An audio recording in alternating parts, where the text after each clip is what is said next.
खड़े हो जाओ तुम थोड़ी देर वास्ते। राव दिलदार फारूकी, मोहम्मद अशरफ राजपूत, राणा टीपू। भाई आपका नाम? राव दिलशाद। राव दिलशाद, मीनार पाकिस्तान, बेरिया रोड से, बेरिया रोड सिंध। पटी अच्छा पटी जनता, वाल्टन कैंप, बाबे पाकिस्तान, जो कि पूरे चिराग जलाए गए, फूल गेरे गए उन शहीद और गाजियों की याद में।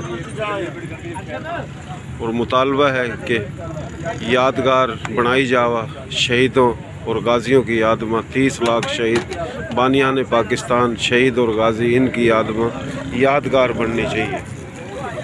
और ये आप देख रहे हो चिराग जलाए गए हैं, हर जगह दा मुख्तलिफ ज़ुबान बिरादरी का ताल्लुक़ रखने वाले आए हैं।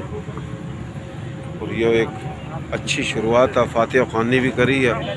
पहले मीनार पाकिस्तान गए और अब आए हैं वाल्टन कैंप, बाबे पाकिस्तान। मुख्तसर सी तकरीब थी।